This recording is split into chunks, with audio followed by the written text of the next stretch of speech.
In 1961, a Texas hardware store owner named Ann Scheiber quietly bought $5,000 of stock and told nobody, not even her own family. When she died decades later, her estate was worth $22 million. Her secret is number 1 on this list, and it has been quietly building fortunes since before the Civil War. Number 14 was taught in every home economics class in America until it vanished from the curriculum in 1971. Number 7 can be started tomorrow with nothing but a checking account you already own. These millionaires did not flaunt what they knew. They lived in modest houses, drove old cars, and let everyone assume they were broke. Before we begin, hit subscribe, because what follows is the kind of knowledge that never made it into a single retirement seminar. Number 20, never revealing your net worth. Self-made millionaires from the 1950s through the 1980s shared one habit almost universally. Nobody in their neighborhood knew what they were worth. Not the mailman, not the church congregation, not even their own adult children, until the will was read. A 1996 study of American millionaires found that most lived in ordinary homes in ordinary zip codes, and nearly 70% had never disclosed their net worth to anyone outside their spouse. The reasoning was practical. Wealth that nobody knows about cannot be borrowed against by a struggling relative, cannot invite lawsuits, and cannot change how people treat you. A millionaire who looked broke got left alone by salesmen, in-laws, and con artists alike. Silence was not modesty. It was a defense system. Number 19, buying land nobody else wanted. Long before suburban development made real estate a topic of dinner party conversation, quiet operators were buying scrubland, floodplain edges, and abandoned farm parcels for pennies an acre. A rural Georgia farmer in the 1940s might pick up 40 acres of unwanted timberland for $200, pay the taxes for 30 years, and watch a highway interchange get built 2 miles away in 1978. The land nobody wanted became the land everybody needed. This was not luck. It was patience applied to geography. These buyers understood that population growth moves in predictable directions, toward water, toward roads, toward jobs, and cheap land. In the path of that growth eventually stops being cheap. Number 18, refusing all consumer debt on principle. Self-made millionaires interviewed in decades of wealth research almost never carried a credit card balance. Not because they could not afford the interest, but because they treated debt as a leash held by someone else. A furniture store owner in Ohio who died with $4 million in 1988 was known locally for paying cash for everything, including his delivery trucks, and for waiting 18 months to buy a freezer rather than finance it. The logic was blunt. Every dollar paid in interest is a dollar that will never compound for you again. It compounds for the bank instead. Number 17, buying failing businesses at the bottom. During recessions, competent small business owners often go under, not because their business model failed, but because they ran out of cash at the wrong moment. Quiet millionaires understood this distinction and bought distressed businesses, laundromats, print shops, small manufacturing operations for a fraction of their replacement cost during downturns like 1974 and 1982. They were not gamblers. They were buying working equipment, existing customer lists, and trained staff for less than the cost of starting from scratch. The recession became a clearance sale, and the people who kept cash on hand were the only ones who could shop it. Number 16, paying themselves last, not first. Contrary to popular financial advice, many self-made millionaires who ran small businesses paid every supplier, every employee, and every tax bill before taking a single dollar of profit for themselves. A dry cleaning chain owner in Pennsylvania who died with an 8-figure estate in the 1990s was famous among former employees for drawing the smallest paycheck in the company for the first 11 years. This discipline kept the business solvent through slow seasons that bankrupted competitors who had grown accustomed to owner distributions. The company survived long enough to become worth something, and by the time it was sold, that early sacrifice had compounded into millions. Number 15, keeping one skill nobody else in town had. Nearly every self-made millionaire from the mid-20th century had one rare, unglamorous skill that made them the only call in town. A refrigeration repairman, a man who understood diesel engines, a woman who could do payroll for 6 businesses by hand before software existed. Scarcity, not talent, set the price. A single skill that only 3 people in a 100-mile radius possessed guaranteed steady income regardless of the broader economy, because the alternative for a customer was doing without. Number 14, formal instruction in thrift, once required, now erased. Home economics and general business courses taught in American public schools through the 1960s covered budgeting, interest calculations, and basic bookkeeping as standard curriculum. Federal education priorities shifted sharply in the early 1970s towards standardized academic testing, and practical financial coursework was quietly dropped from most state requirements by the middle of the decade.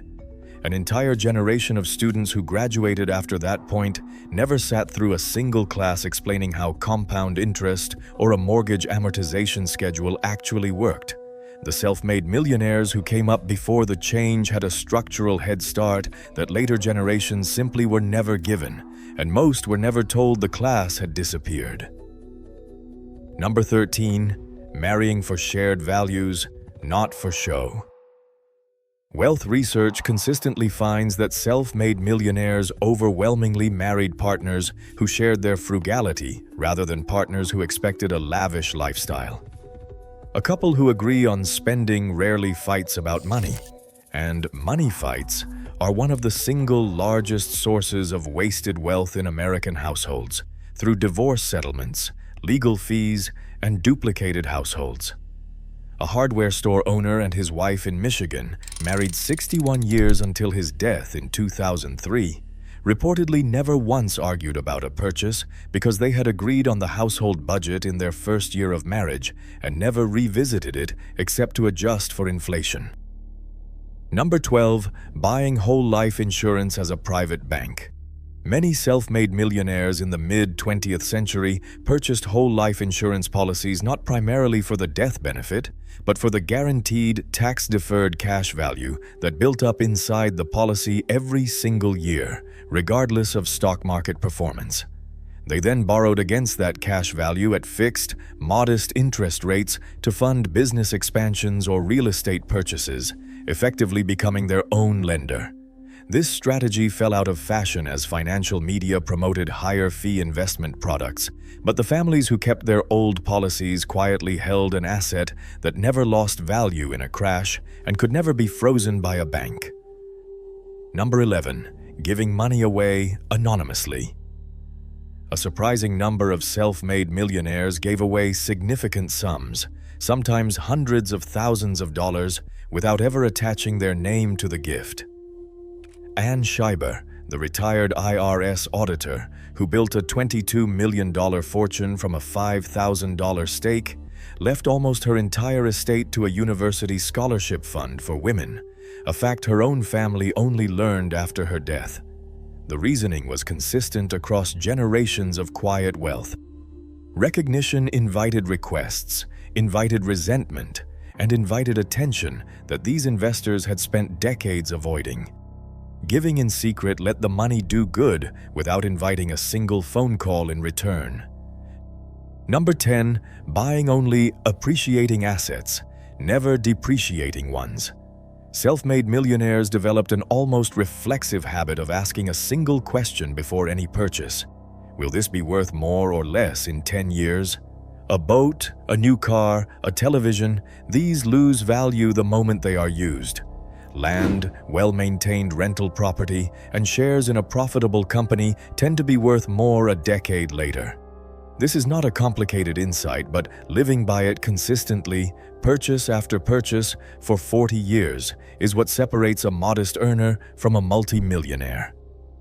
Second pattern break. Here is where the pattern shifts from spending discipline to something closer to strategy.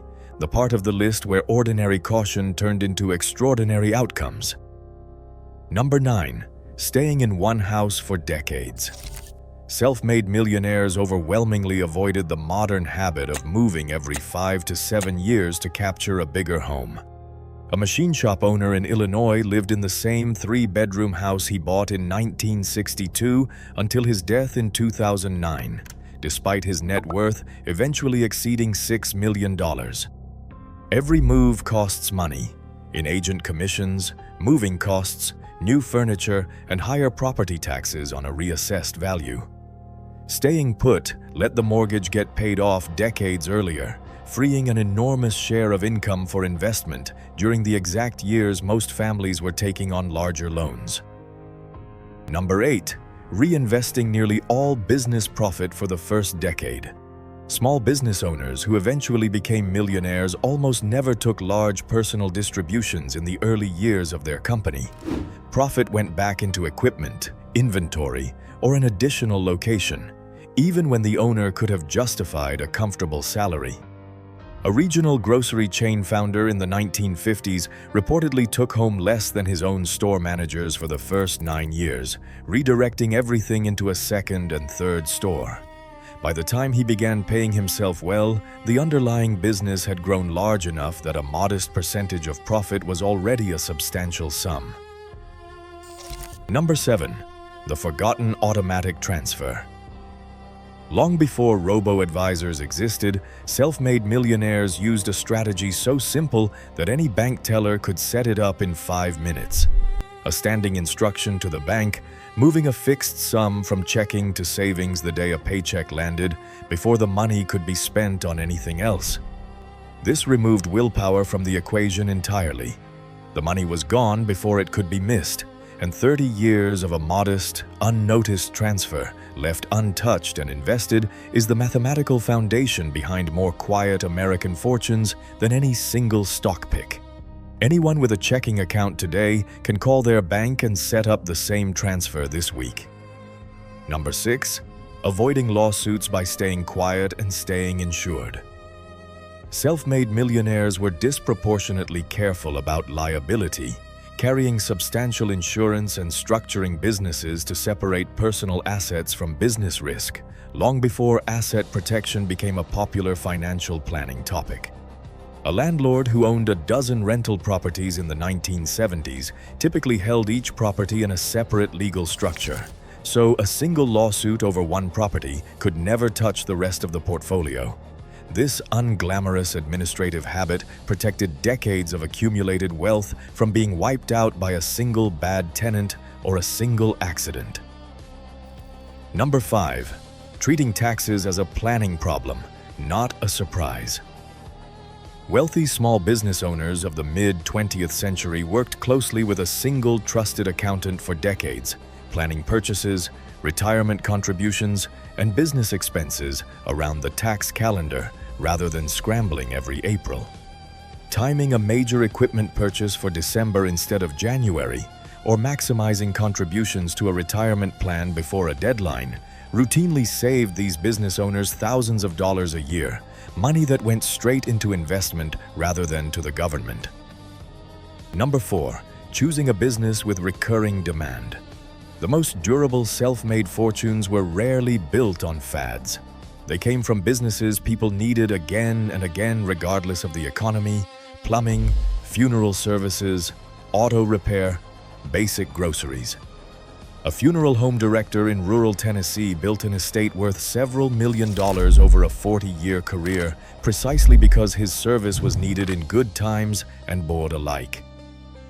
Recurring demand meant recurring cash flow, and recurring cash flow is what allowed steady, boring reinvestment to work its slow magic for decades without interruption. First pattern break was several entries back, but here is the second shift. From strategy to legacy, the choices these millionaires made about what happened to the money after they were gone.